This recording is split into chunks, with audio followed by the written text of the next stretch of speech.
कभी दलितों पर टिप्पणी करता है, कभी डॉक्टर अम्बेडकर के बारे में उल्टा सीधा बोलता है, अब सीजीआई के बारे में बोल रहा है कि क्या नाम है जी वो अधर्मी है और इनका तो सीना फाड़ देना चाहिए और उनका ये कर देना चाहिए। इससे ये पूछा जाए छठी फेल आदमी से, तू कितना पढ़ा लिखा है और तू कौन होता है भाई? जो आदमी इस देश के अंदर संविधान के अकॉर्डिंग, जो आदमी कई सौ मुकदमों का हिस्सा रहा हो, जो आदमी कई सौ क्या नाम है न्यायिक पालिकाओं का वो हिस्सा रहा हो, उस आदमी के बारे में इस प्रकार की टीका टिप्पणी करने वाला ये कौन है भैया? बस पूछा जाए जरा। तो ये क्या, ये अनपढ़ और कुपढ़ लोगों की फौज इकट्ठी हो गई है। ये ना संविधान को मानते हैं, ना संविधान पर काम करने वाले लोगों को मानते हैं, ना अदालत को मानते हैं। इनको लगता है कि तुम सर्वे सर्वा हो गए हो। ये कह रहे हैं ना हमारी भावनाओं को ठेस पहुंचाया। अरे तुम्हारी भावनाओं को ठेका ले रखा है हमने। ये संविधान बड़ा, तुम्हारी भावना बड़ी है। तुम्हारी भावनाएं बड़ी है, संविधान बड़ा है, या न्यायपालिका बड़ी है, सुप्रीम कोर्ट बड़ा है, या तुम्हारी भावनाएं बड़ी? तुम्हारी भावना को ठेका थोड़ी ले रखा है। जब भगवान ही सब कुछ करता हो तो भगवान पे कर्म होना क्या दिक्कत आ रही है? जब भगवान पे इतनी आस्था, भाई सीजीआई साहब ने क्या कहा? सीजीआई साहब ने कहा है कि ये हमारे मामले में, ये हमारे अंतर्गत नहीं आता है, ये हमारे अधिकार क्षेत्र में नहीं आता है। अगर ये मामला क्या नाम पुरातत्व विभाग का है, पुरातत्व विभाग के साथ करिए, और अगर आप भगवान के आप इतना ही भक्त हो तो भगवान से अपील करिए। तो कौन सी इसमें वो भाई भगवान से दुआ नहीं कर सकते? भगवान से अपने लिए तो तुम मांग सकते हो, हे प्रभु हमें इतना दो, हे प्रभु हमें इतना दो, हे भगवान हमें इतना दो। और भगवान से कह दो, हे भगवान तुम्हारी गर्दन टूट रही है, मूर्ति छत्ती की तोड़ी है, इसको सही करो, तो इसमें दिक्कत क्या है? तो ये क्या है ना, अनपढ़ और कुपढ़ लोगों की जमात इकट्ठी हो गई है। चुटकी ली ना सीजीआई साहब ने, देखो चुटकी क्या है इसमें? भगवान का अगर तुमसे ये कह देगा भाई जाओ भगवान की प्रार्थना करो, भगवान से प्रार्थना करो, तो इसमें चुटकी वाली कौन सी बात हो गई?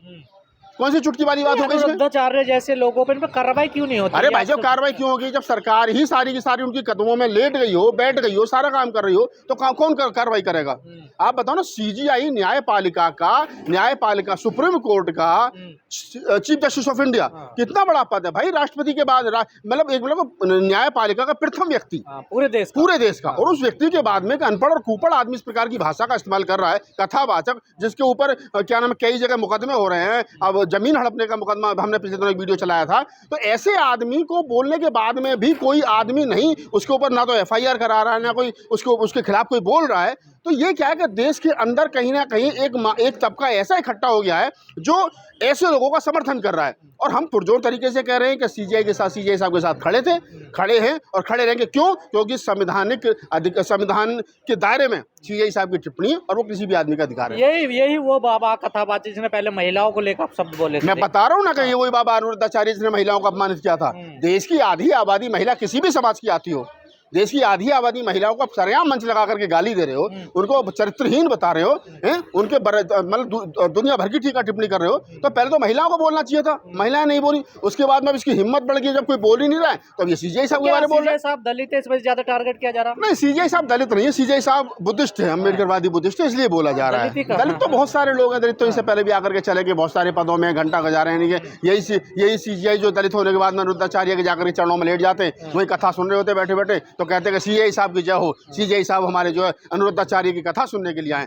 लेकिन सीजीआई साहब जो पाठ पढ़ा रहे हैं कानून का, सीजीआई साहब पाठ पढ़ा रहे हैं संविधान का, सीजीआई पाठ पढ़ा रहे हैं वैज्ञानिक तर्क का, तो उनको बुरा लग रहा है। भारतीय संविधान का आर्टिकल 51 क्या कहता है कि स्टेट की जिम्मेदारी है वो व्यक्ति लोगों में क्या नाम है वैज्ञानिक चेतना पैदा करे। जैसे आपने कहा वो बौद्धिस्ट है सीजीआई, यही तो कहा जा रहा है, यही तो आरोप लग रहा है कि वो बौद्धिस्ट है इसलिए मजाक बना रहे हैं। अरे मजाक क्या बना रहे भाई? अगर तुमसे ये कह दिया कि जाओ भगवान से, तुम भगवान के कट्टर भक्त हो तो भगवान से प्रार्थना करो, तो उसमें मजाक वाली कौन सी बात हो गई? अगर तुमसे ये कहा जाए तुम इस्लाम को मानते हो क्या, तो जाओ नमाज पढ़ो।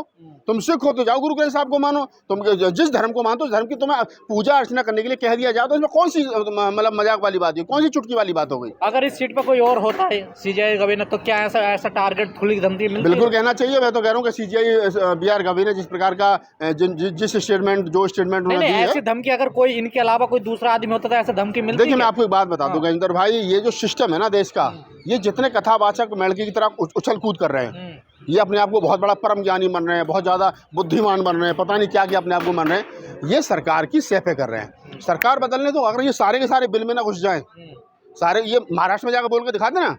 महाराष्ट्र में एक दिन गया था बागेश्वर धाम, अगले दिन भैया वो कानून है ना पाखंड के खिलाफ, पूरे देश के अंदर वो कानून बनाना चाहिए। अंधविश्वास और पाखंड फैलाने वाले लोगों के खिलाफ सख्त कानूनी कार्रवाई होनी चाहिए। और इस प्रकार की भाषा जो सीजीआई साहब के खिलाफ इसने इस्तेमाल की, इस पर कानूनी कार्रवाई होनी चाहिए, मुकदमा होना चाहिए। एक बाबा आरक्षण खत्म करने की बात कर रहा है, मैं वही तो कह रहा हूँ। कोई आरक्षण खत्म करने की बात कर रहा है, कोई जो है वो क्या नाम है सीजीआई साहब को गलत बता रहा है, कोई कुछ कह रहा है, कोई कुछ कह रहा है। तो ये सारे बाबा जो है सरकार के इशारे पर उछल कूद कर रहे हैं और कुछ नहीं है। तो क्या आरक्षण को लेकर जो उन्होंने कहा गृह युद्ध होगा, तो किससे गृह युद्ध करवाना चाह रहे हैं वो? तो अगर उनको लग रहा है कि आरक्षण की वजह से गृह युद्ध होगा, तो पहले तो जो स्टेटमेंट क्या नाम है रामभद्राचार्य ने दी थी, मैं रामभद्राचार्य से पूछ रहा हूँ कि भाई तुम जो आंखों से अंधे हो, हिंदू धर्म के अनुसार, अगर तुम चलो सनातन भी मान लो, सनातनी परंपरा के अनुसार कोई भी क्या नाम है दिव्यांग व्यक्ति, कोई भी दिव्यांग व्यक्ति धर्मशास्त्र का अध्ययन नहीं कर सकता, वो धर्मगुरु नहीं हो सकता। तो जब तुम्हारे धर्म ग्रंथी ये कह रहे हैं कि तुम धर्मगुरु बन ही नहीं सकते हो, तो तुम किस आधार पर जगत गुरु बने हुए हो? पहले तो सवाल यही खड़ा हो जाता है। तो तुम जगत गुरु किसने बना दिए? जगत गुरु की कौन सी डिग्री थी? कहाँ इसका एग्जाम हुआ था? कहाँ से इसको कौन सा क्या नाम है कंपटीशन पास किया था तुमने जो जगत गुरु बने? अरे कुछ नहीं है भाई, हम कह रहे हैं ये ढोल पाखंड सब इन लोगों ने इकट्ठा कर रखा है। ब्राह्मण जाति में पैदा होने के बाद में अपने आप को कोई थोड़े 4 दिन का सीजीआई साहब को एक्शन लेना चाहिए इस पर कुछ ना कुछ। सीजीआई साहब क्या एक्शन लेंगे? उनको पता है ऐसे लोग बोल रहे हैं, बोलते रहेंगे, उससे कुछ होना हाना है नहीं, तो क्यों खामोगा और हवा दिया? पार कर रहे हैं ना ये लिमिट पार तो जब भी हुई थी, जब वो महाराष्ट्र के दौरे पर गए थे और जब वहाँ पर पहले प्रोटोकॉल नहीं मिला, जब उन्होंने हड़काया तो फिर सारे भागे आए थे नाक के बंद करते हुए। तो ऐसा नहीं है कि सीजीआई साहब नहीं, सीजीआई साहब को पता है इस देश के अंदर ब्राह्मण होना और दलित होना दोनों में कितना फर्क है। ब्राह्मण पैदा होते ही पूज्य हो जाता है और दलित सीजीआई होने के बावजूद पूज्य। छोटी छोटी बातों पर FIR हो जाती है ना देश में, देखिए। हाँ, तो मैं कह रहा हूँ ना, अगर ब्राह्मण के सामने आप गुस्ताखी करके दिखाओ तो भावनाएं हाथ हो जाएंगी, आपके ऊपर हो जाएगी FIR। लेकिन आप दलित के खिलाफ बोले तो कोई बात, दलित ही तो है। समाज कहाँ पर सोया हुआ है? कौन सा बहुजन समाज है? बहुजन समाज तो हुक्मरान बनने के चक्कर में लगा हुआ, अपने मान सम्मान की जरूरत कहाँ है उसको? कौन सा बहुजन समाज का नेता ने बताओ कौन सी टिप्पणी की है? कौन से बहुजन समाज के नेता ने ट्वीट किया? कौन से बहुजन समाज के नेता ने इससे पहले ट्वीट किया? रामभद्राचार्य पर बहुजन समाज पार्टी का क्या स्टैंड है? रामभद्राचार्य पर चंद्रशेखर का क्या स्टैंड है? रामभद्राचार्य पर PDS जो चला रहे हैं अखिलेश यादव, उनका क्या स्टैंड है? रामभद्राचार्य बताओ सारे बहुजन नेताओं का क्या स्टैंड है? रामभद्राचार्य पर भी हम लोग बोले, रतनलाल बोले, क्या नाम है अनुराधाचार्य पर भी हम ही लोग बोले, और क्या नाम है हुक्मरान बनेंगे ये, MP MLA बनेंगे, मिनिस्टर बनेंगे, सांसद विधायक बनेंगे ये। तो आप भी तो पार्टी में पहुंच गए हैं। नहीं, हम कौन सी पार्टी पहुंच गए? हम तो किसी पार्टी में, हम तो खड़े नाम ले रहे हैं, आप तो वो तो हो गए, अब वो भी नहीं। देखिए मैं क्या कह रहा हूँ, मैं ये कह रहा हूँ, मैं वो कह ही नहीं रहा, मैं दूसरी बात कह रहा हूँ। मैं ये कह रहा हूँ कि जो राजनीतिक बहुजन समाज की राजनीतिक पार्टियां, उनकी जिम्मेदारी बनती है बाबा साहब के सामने गुस्ताखी में। और जो पार्टी ये कहती है कि हमारा तो भारतीय संविधान ही जो है मैनिफेस्टो है, तो उनको भारतीय संविधान की लड़ाई में लड़नी चाहिए, वो बर्बाद हो रहा है। धन्यवाद।